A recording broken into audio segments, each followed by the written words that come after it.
Hello and welcome to another episode of Voices to End Hunger. I'm your host, Minerva Delgado.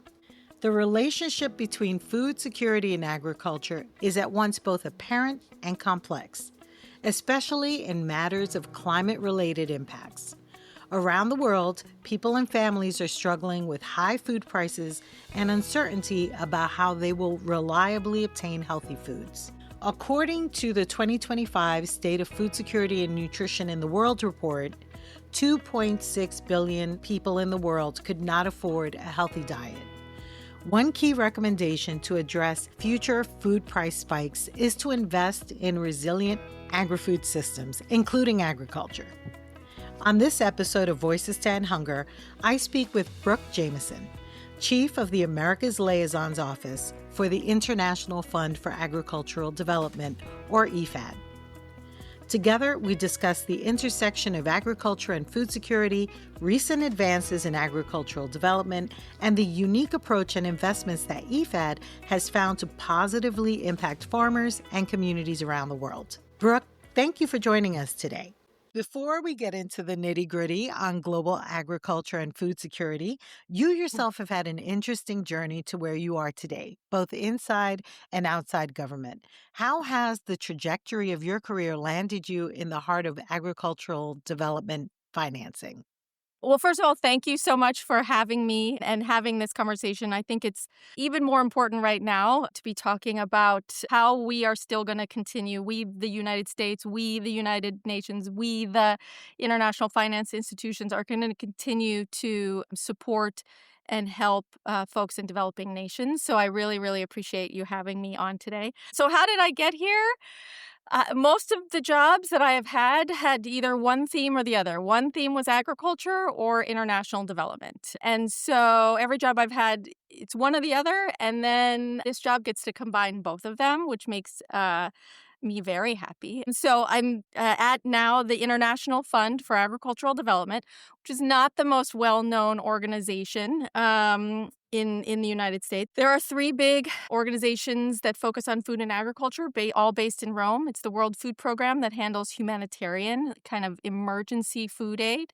There's the Food and Agriculture Organization that does a lot of research and data and knowledge sharing. And then there's us. There's the International Fund for Agricultural Development, or IFAD, and we focus on financing because, as you know, you cannot build a farm, grow a farm, create food supply chains without investing something. And so that's where we come in. We are the investment part of the kind of the three-legged stool of the food and agriculture-based organizations in Rome. It sounds like your background has really positioned you well for your current work. There's been a lot of frustration in advocacy circles related to both domestic and global food security, that agriculture and food and nutrition sectors have been way too siloed. How are you advocating to ensure the two are working in tandem and less as competing priorities? I'm aware of a lot of those concerns. I will say those are probably more concerns here in the U.S. and donor countries than they are when you get out in the field. So for IFAD, every one of our projects, we have local stakeholders, the local governments, often local banks and other financiers who are involved in designing all of our projects. And so because most of our projects are loans, there are some grant projects, but most of them are loans, there has to be true on-the-ground buy-in to what we're doing. And oftentimes, having that kind of local buy-in, people in general want nutritious food. They're not necessarily interested in just growing, sometimes cash crops are the thing they want. But a lot of the time, when you're in some of these very, very rural areas, they would like to diversify their crops. That's part of the plan. That's part of what we're going to be funding. And so it's very much part of how we design the projects. I'll also point out a lot of times nutritious crops tend to make more money. And so people on the ground diversifying and having some nutritious crops as part of what the community is going to be growing is actually going to help increase their income as well as their nutrition standards. So It's a little bit on the ground. This stuff gets very, very integrated. Even if when it starts in the donor countries like the U.S. is not well integrated, this is something we do very well on the ground. I'll give you an example for school meals in particular. So when we are working to build a supply chain to create school meals in some of these countries, of course, school meals, you need your carbohydrates, but you also need your proteins and you need your fruits and vegetables. And so as a way to build that infrastructure, we have to think about all of those things. And so we've done pretty well in many different places in helping local governments design and start putting into place this supply chain to help their schools for school lunches. Great to hear about that local integration. Thank you for that. IFAD has found itself at the heart of discussions related to agriculture and climate. For decades now, there's been a lot of focus on what is causing variations in climate and weather, leading to extreme weather, and what can be done to alter these complex patterns. In our world of wordiness and wordsmithing, we call that climate mitigation. EFAD is focused on what is called climate adaptation. What is the difference, and how have these two approaches been treated both in policy and funding discussions? Yeah. So when you work in agriculture and farmers, since the beginning of time, you hear about weather, water, and pests. No matter where you are in the world, no matter what they're growing, these are the issues that farmers have been dealing with since, farming became organized. And so these are not actually new issues. I mean, we're now naming them climate adaptation and things like that, but these are not new issues.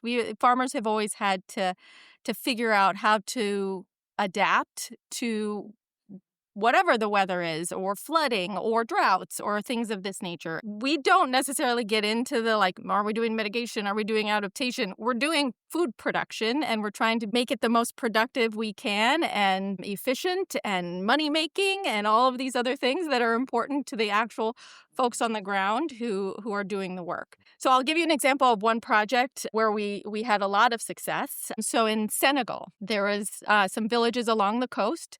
They were mostly farming on the land near the coast, and slowly but surely they were getting salt inundation into their land, right? Things don't grow in salty soil. And part of this was because the mangroves that had for many, many years protected their land were destroyed for numerous reasons, partially man-made, partially natural storms. They just were not maintained. No one was maintaining them, and naturally they kind of just started shifting away.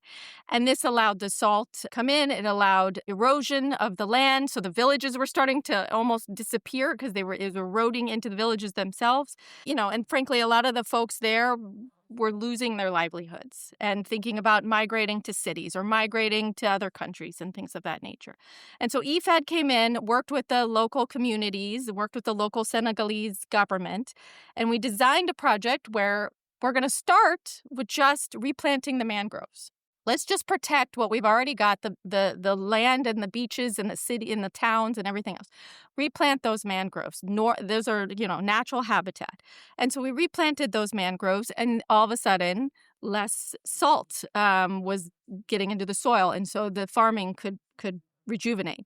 But then we took it a step further, because within the mangrove roots, you can harvest oysters. And of course, oysters are money-making. They're both a great protein, very healthy protein, and money-making. And so we also brought in technical assistance and taught the local people how to harvest oysters within the mangroves, and then how to boil and jar oysters. So now they sell a very high-value product and make a lot more money. So they're still farming on the land, but now they've got a secondary product that is helping keep the economy going.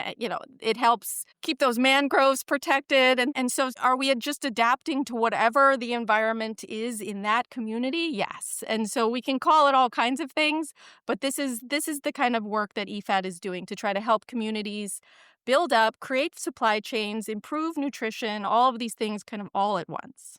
I love that example and would never have thought that they develop oyster farming as part of this replenishment of the mangroves. So that's a great example. I love hearing that. As far as some of the programs that IFAD has been supporting, can you name another few examples that have really taken off and what you do well to scale up more broadly? Yeah. Well, so I would say the thing we do best at EFED, if I could toot our own horn, the thing we do best is we listen to what the folks want. And part of it, we're forced to do that because it's usually a loan, which means they have to pay it back, which means they have to be very, very involved and bought in into the project. And the people on the ground are doing the work. We're not flying in a bunch of experts from far away. We are working with the local community to do the work. And, sometimes we're providing a grant for training or something like that. But usually it's a loan for some kind of infrastructure. So one of the examples is for years and years, we would do as integrated into one project here or there. If there was a place that flooded, when we went in to help them with their infrastructure, we would make sure we would build the road in that flood area higher so that during the monsoon season or during the wet season, it was still passable. It seems so simple, and yet it costs money to do that. And so you do need to work with the local government in order to finance that road. And that has a all year long benefit to all the people who live there, all the businesses that live there, everyone. And so it was one of these, like we would do it one off when we saw something. And then we thought, we learned we need to integrate this everywhere, every project all the time. Like this is part of it has one of the best returns on investment is when we put the infrastructure in that can help everybody in the community, not just like even the one business, but everybody benefits. You get a lot more buy-in in the community. You get a lot more financing coming from local sources because they see the benefit of that. And then we bring the know-how. And so one of the best places we did this is in Bangladesh. I don't think there's any country in the world, well, maybe some island nations, but country that is so close to sea level, almost the entire country. And so during monsoon season, half of Bangladesh floods for half the year. I mean, this is just the country has been dealing with flooding forever. And so there are villages. They would farm in one season, in the dry season, and then they bring to market. And then in the flood season, their fields would flood, the roads would flood, and they can't do it. And they'd lose money on this. And so we started with one project, and then we did multiple projects across Bangladesh, shoring up the roads and shoring up the villages. And I mean, it's not rocket science. We're talking like cement and stones here, but it costs money and it takes planning. And those are two things that you've got to bring in financing to get done.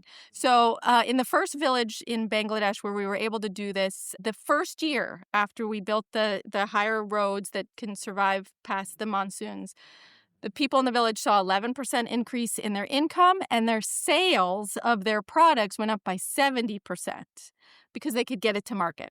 And it didn't rot. And it didn't, like they could get it when it was fresh to market. So we've, of course, repeated that in many places in the world. And it's just one simple kind of infrastructure thing that now gets done in all of our projects.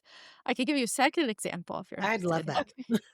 that. So one of the other things that's super new is digitization, right? Everything now is digital and AI and all these other things. And so one of the things we have found much success in a lot of the developing world is getting online banking, because even if you live at the last mile in the most rural areas, you tend to have a cell phone. And so if you can actually have online banking and even use apps to connect to markets and things like that, we have found great success. People can find buyers when they didn't used to be able to find buyers. And they can do transfer of funds and different things in real time, and they don't have to try to go to a bank. And it has changed everything. I mean, it's changed everything for everyone around the world, but certainly this is one of those we're also bringing into almost all of our projects, because IFAD works only in rural areas with smallholder farmers and rural communities. And so this is one of those things that we are bringing into everything, and having huge success. I love hearing about these successes and these sustainable solutions that are really providing benefit for more than just the farmers that are taking out the loans. What barriers have you encountered when you think more broadly about your projects? And are they primarily funding, risk aversion to new practices? Does it vary from place to place? I mean, yes, obviously it will vary. I will say so when you think of agricultural development, first of all, it's very risky. Agriculture, it's like things happen, pests come in, they eat everything. A drought happens, everything dies. Like sometimes it's very risky. And so you need people who understand agricultural risks to make those investments and understand that maybe this year the crop was not as good. We're going to have to wait till next year to get our loan paid back. And so this is IFAD's specialty. There's a term for this in the finance world called patient capital. So since we're not a bank, we're not here to make a profit. We're here to invest in people. And then, we want our investment back so then we can go invest in more people. But the idea is the loans that we give are very concessionary loans, meaning very low rates and very long and advantageous terms. So our loans can be 20 years. And for even a small loan on irrigation system or something of that nature that helps the whole village, that everybody's going to benefit from this new irrigation system. And then every year when crops come in and sales are made, everybody puts back a little bit more and it gets paid back, but over many, many years, because an irrigation system is expensive. And you need a patient lender who understands that, who's going to allow the repayment to be over a long term. So we're pretty successful. We have a 98% repayment rate. And so it's one of these things. The barrier a lot of times for agricultural development is that patience that is needed from the people who are putting the financing in. And so we fill that niche. I will say there's not many others out there operating in kind of the most rural smallholder areas. There's a few microfinance groups, but microfinance is not going to get you to scale, is not going to help your family, grow a business and thrive. Microfinance is not going to create food supply chains. What we're trying to do is build those things, build these businesses, invest in these people so that then they are part of the food supply chain in their countries, and they are creating good jobs back at home so that they have opportunities and not migrating, and they're not suffering, and all of these different things. Yeah, I would say our biggest challenge is just we do need more funding because we could do more. So, Brooke, you mentioned local buy-in. What types of local stakeholders are investing either time or resources into IFAD programs? Everyone. We are always trying to get everyone to the table to put a little skin in the game. So in general, for every $1 that IFAD invests, on average, we can leverage $6 more from other investors. So who are those other investors? Sometimes it's the World Bank and other big investors, or the African Development Bank, or some of these bigger ones. A lot of times, it's the local banks in those countries, or maybe even the local Ministry of Finance in those countries, because they can also put in funding, or communities themselves. So our third biggest donor, we say donor is like everybody who puts in financing. So the third biggest financer to IFAD projects are the beneficiaries themselves. And so sometimes it's in-kind donations. Sometimes it's just a little bit of startup money. Whatever it is, they are some of the biggest donors to our projects. And by bringing all these people together, you get a lot of local buy-in. And then here's one of the other benefits of doing this. So we sometimes or almost all the time are the first investor that a lot of these people have, and we bring everybody else. But we've now created these relationships with the local banks, with the Ministry of Finance. They have these relationships. And one of the things we teach, because we don't always have to teach farming. A lot of they know how to farm. They know how to do this stuff. They don't always have the business skills. They don't know how to write a business plan. They don't know how to negotiate with buyers. There are business skills that none of us, not even, you or I'm sure, did not learn in our schools either. Nobody taught us how to do a business plan.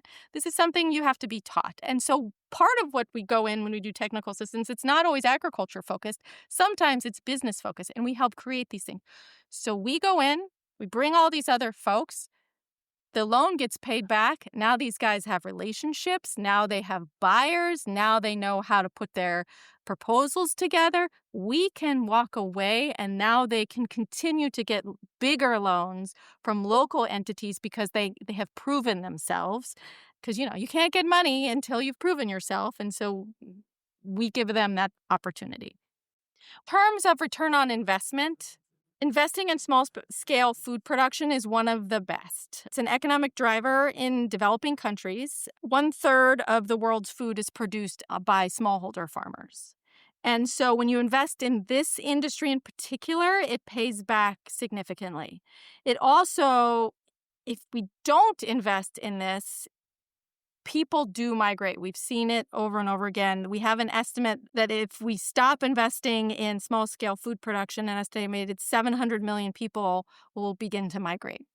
Sometimes that's just to the cities, and sometimes that's across borders. But in general, it is one of those things that, again, I like to use the phrase root causes because it is. It's one of these root causes of a lot of problems, and if you can address it, by simply giving people their first loan and their first experience to actually grow and thrive with their business, it pays dividends beyond what we can probably even estimate.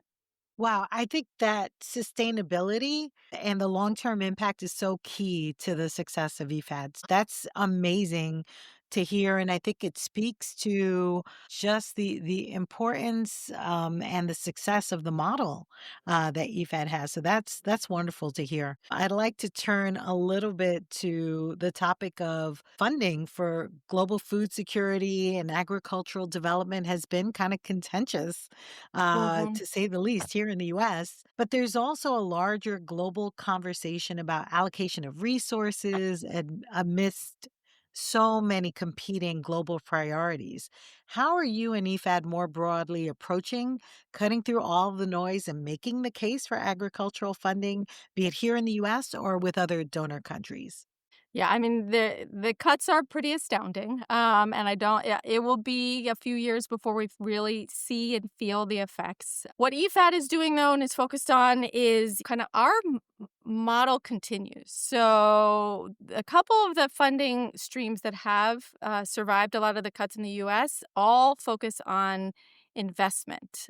So the DFC, the Development Finance Corporation, the MCC, the World Bank, African Development Bank, Asian Development Bank, and IFAD, we are continuing to be funded. And part of it is, I think, our model, not only does it work, but it works with the private market. It works with private companies, which is something I think is a priority right now for a lot of people in the world. And when you do it as a loan and you have a defined training or something that loan is paying for, and you have a defined amount that has to be paid back by a date certain, you're not going to be stuck there. You have an exit strategy. And so there is something about our model of doing it this way that I think might be something that a lot of governments at the moment might support and have shown that they do support this model. It does make us a little bit different from a lot of the other kind of development programs. And so we are just trying to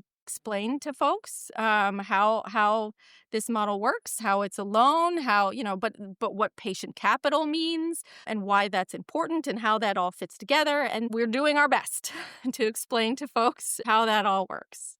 You've talked a little bit about this, but now I'm really thinking about the advocates who listen to our program. And Mhm. I'd like to ask if there are advocates out there planning to meet with their elected officials about supporting food security and agricultural development, what are some key messages and facts they should walk into those offices with? Right. So right now, in Washington, D.C., the question is always, how does what you do make America safer, stronger, and more prosperous? You have to answer that question. The work has to answer that question. And I don't think it's an unfair question. When we're using taxpayer dollars, we should be able to answer that question. And so, I think I've tried to explain a lot of the good work and why it helps the people on the ground, but why does this help the American taxpayer? First of all, when folks in developing countries have jobs, have economies, can support their families, and are happy, They do not leave. They do not migrate. Nobody wants to migrate away from their families and their hometowns. So you would reduce migration. Secondly, they tend not to have conflict. Full bellies tend not to fight as much as hungry people. And so when you build supply chains and you build this ability to support your own family, you're going to reduce conflicts in the world. And when you reduce conflicts, the U.S. doesn't end up having to send the Marines, right? And we reduced humanitarian costs. So when people can support themselves, again, when they have supply chains, when they have access to the food that is grown, you're not going to have to spend money sending bags of rice across an ocean. I mean, obviously, there will still sometimes be that need, but it will be reduced. And lastly, I will say the more a country can prosper economically, the more they will buy American products. So America still has some of the best agricultural products, but also all kinds of products. And so when people have money in their pocket, they buy American products. They tend to buy actually agriculturally American meat products. And so this is one of those things, like just a little bit of money and people will spend more, and the U.S. ends up profiting from that as well. So there are plenty of ways that investing in folks way across an ocean are still going to have positive benefits back to the U.S. Thank you for outlining all of those benefits of, agricultural development to the U.S. I think that's really important. How can our listeners learn more about your work, more about IFAD? Well, we have a website, of course. So I would encourage everyone. We have a website. We post on LinkedIn and on X. So we are trying to get the message out, and always happy to tell the IFAD story. Brooke, thank you so much for joining us today. I personally learned a lot, so I really appreciate it, and I'm sure our audience will appreciate it as well. And I love all the examples you shared. They're so concrete. I think even I can visualize, the importance of IFAD's work. So thank you for that. Well, that's great. And thank you as well to the Alliance to End Hunger. You guys have been an incredible partner in helping us tell our story. And so we really appreciate the partnership and the friendship and the ability to work together. Thank you. That was Brooke Jamison of the International Fund for Agricultural Development. You can learn more about IFAD and the incredible work they're doing by visiting their website with a link in today's show notes. This has been another episode of Voices to End Hunger. Today's episode was produced and edited by Nate McGrath. I'm Minerva Delgado. See you next time.